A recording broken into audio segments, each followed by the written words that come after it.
Hi friends, ഇന്ന് നമ്മൾ പഠിക്കാൻ പോകുന്നത് +1 ഇംഗ്ലീഷിൽ റിപ്പീറ്റഡ് ആയിട്ട് വരുന്ന ഒരു ക്വസ്റ്റ്യനാണ് ക്യാരക്ടർ സ്കെച്ച് എന്നുള്ളത്. വെരി സിമ്പിളാണ്.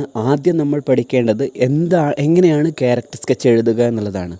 അതായത് സ്റ്റാർട്ടിംഗ് പാരഗ്രാഫിൽ ആ ഒരു ക്യാരക്ടറെ പറ്റി ചെറിയൊരു ഇൻട്രൊഡക്ഷൻ, സെക്കൻഡ് പാരഗ്രാഫിൽ ആ ക്യാരക്ടറെ പറ്റി കുറച്ചൊരു 4-5 ലൈൻസ് എക്സ്പ്ലെയിൻ ചെയ്തെഴുതുക, ഫൈനൽ പാരഗ്രാഫിൽ കൺക്ലൂഷൻ.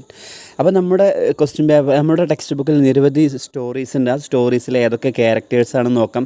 അതായത് ഞാൻ മീനിങ് പറയുന്നില്ല. ഫസ്റ്റ് നമ്മുടെ ഐ വിൽ ഫ്ലൈ, അതിൻ്റെ മുൻപ് ഹിസ് ഫസ്റ്റ് ഫ്ലൈറ്റ് എന്ന ചാപ്റ്ററിലെ ഏതാണ് യങ് സീകളിനെ പറ്റി നിങ്ങൾ എന്ത് ചെയ്യുക, വളരെ ഒരു 4-5 പോയിൻറ്റ്സ് ഏതൊക്കെയാണോ ഉള്ളത് അത് നിങ്ങൾ എന്ത് ചെയ്യുക, പഠിക്കുക.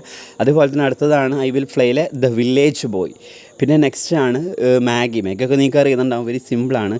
അടുത്തതാണ് ഗുപ്ത കഴിഞ്ഞാൽ പിന്നെ നെക്സ്റ്റ് ആണ് ക്യാപ്റ്റൻ ജോവിസ്, നമ്മുടെ ട്രിപ്പ് ഓഫ് ലേഹോർല എന്ന ചാപ്റ്ററിലെ ക്യാപ്റ്റൻ ജോവിസ്. പിന്നെ ഹസൻ സറാങ് ഓഫ് റാണ ഗഞ്ചി. പിന്നെ ഡോക്ടർ AJ ക്രോണിൻ, നറേറ്റർ, അതേ ചാപ്റ്ററാണ്. പിന്നെ നിക്കോള ഇവാനിച്ച്, നമ്മുടെ Ivan Ivanich gooseberries, Greta conceptual fruit, പിന്നെ ഗ്രേറ്റാസ് ഫാദർ കോൺസെപ്ച്വൽ ഫ്രൂട്ട്. അപ്പോൾ ഇതാണ് നമ്മൾ എന്ത് ചെയ്യേണ്ടത്.